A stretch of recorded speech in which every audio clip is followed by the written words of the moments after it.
The production of this video was made possible by donors to the Orchestration Online Patreon initiative.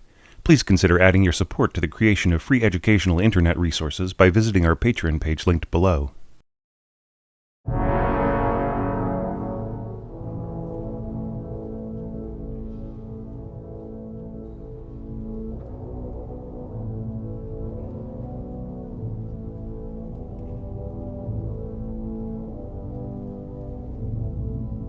Despite the advice of orchestration manuals to always double low horn notes, such notes can stand alone if scored with the utmost care and understanding of the instrument. One bit of useful advice that orchestration manuals take pains to impart is that very low horn pitches should be doubled, especially when exposed. For instance, in Walter Piston's Orchestration, page 241, he states, "It is advisable to double extreme low notes, even when very soft. In fact, low tones in pianissimo gain much in steadiness and tone quality, and need not sound any louder when played by two horns instead of one." Sage advice indeed, and an approach I've used myself many times. But once one begins to study the repertoire, exceptions start to crop up in many places. Any diligent score reader finds examples of a single exposed low horn from the classical to the post-romantic era. So the questions arise: how do these low pitches work without stabilization from another player? And how do hornists themselves feel about playing them? The first thing to understand is that horns often had to carry the role of low brass in the classical period, as trombones were still a rarity, and tubas non-existent. If a composer could find a way to score natural horns playing the fundamental or second partial, or even both pitches in an octave shared by the first and second player, then the happy result could be a situation such as the one we see in the mysterious introduction to Beethoven's Fourth Symphony. Horns in B-flat basso play a low-written C octave, sounding a whole step lower, under a carefully proportioned quadruple B-flat octave in the winds.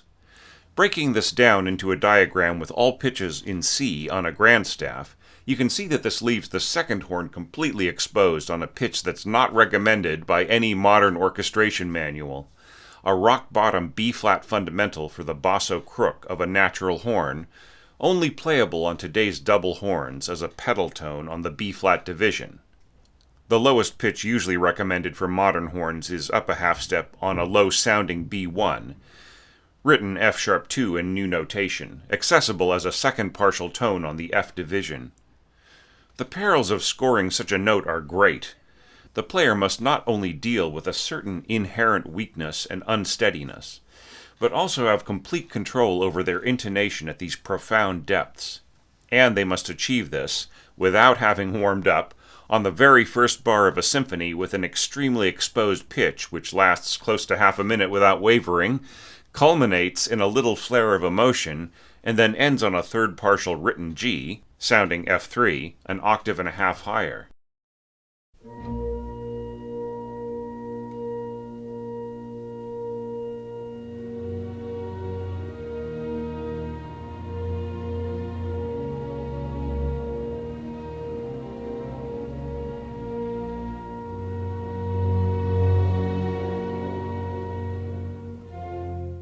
Of course, despite such demands from the player, Beethoven knew what he was doing.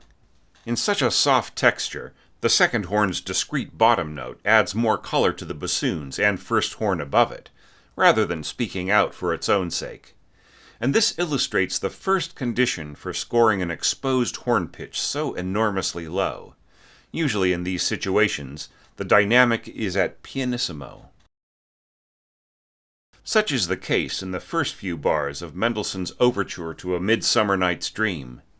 A slowly expanding harmony starts with flutes and thirds, adds clarinets for a four-part harmony, further complicates things with bassoons doubling on a root A under second horn adding the fifth of sounding E4, and then finds completion in a beautifully resonant pianissimo crescendo E major chord rooted by a low E octave in first and second horn. The challenge is twofold for the second horn player, who arguably carries most of the burden here amongst all the players. to fit in seamlessly over the bassoons in the third bar, and then immediately afterwards play a note sounding 2 octaves down, rooting the harmony above.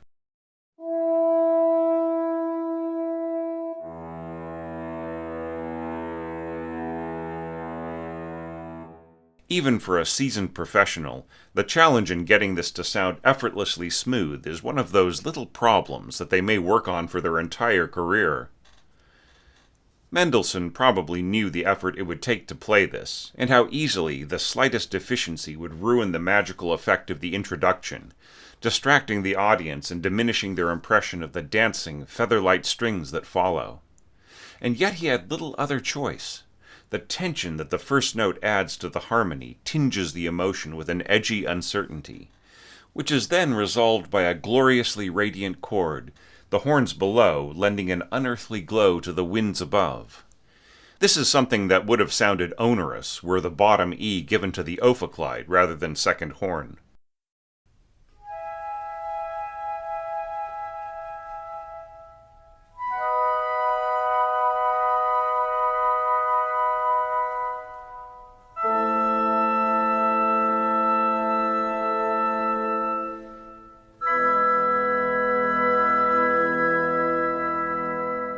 A few generations later, even a composer as fastidious about balance and playability as Rimsky-Korsakov might score the occasional exposed low horn note, and even recommend their use.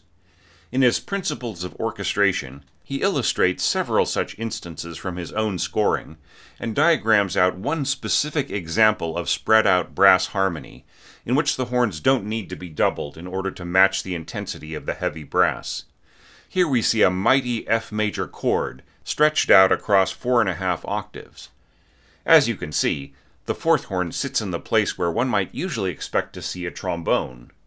The trombones, remaining horns, and trumpet all form stacks of 6/4 voicings going up 3 octaves. This brass harmony works just as well at fortissimo as it does at pianissimo.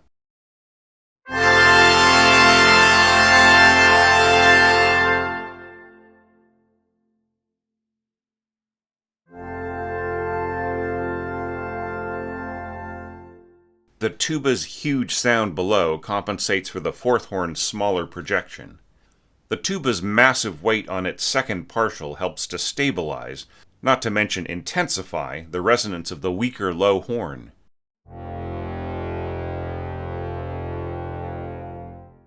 And this introduces the second condition for success in low exposed horn pitches that we've seen through all these examples. The pitch may be stabilized by proximity to another pitch an octave above or below. The low horn player may lock into the overtones of a pitch an octave below, or provide the overtones locked into by a player on a pitch an octave above. As we've just heard, in the former case, the dynamic need not be pianissimo if there's a titanically resonant instrument providing the lower pitch. But that just creates further problems of balance, which we might see Rimsky-Korsakov amending by doubling the low horn with other players, like cellos or bassoons. In which case, the low horn is no longer completely exposed. One might gather by inference from Piston's cautionary admonishment that an exposed, rock-bottom horn player might feel nervous, conspicuous, and all too liable to worsen the careless orchestrator's bad scoring by messing up as they skittishly try to get through the passage. Nothing could be further from the truth for seasoned hornists in the examples we've looked at so far, and in many more similar passages by Brahms and others. There's a certain satisfaction that comes from being the rock upon which the whole harmony is built by the other players, and a thrill of accomplishment that comes from holding that pitch steady as a pedal, while the orchestra moves around harmonically and thematically above it. It's an expertise that's equal to the showy flourishes of the high horn players, though it gets much less noticed by the average concertgoer.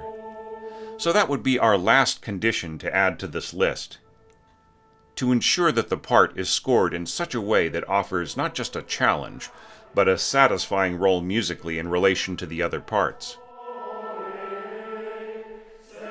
I usually close these orchestration tips with an extended score study, But in this case, I've made a whole additional video that illustrates this point perfectly, while exploring other intriguing orchestration techniques. And it's a sample chapter from a proposed series of videos analyzing Carl Orff's Carmina Burana.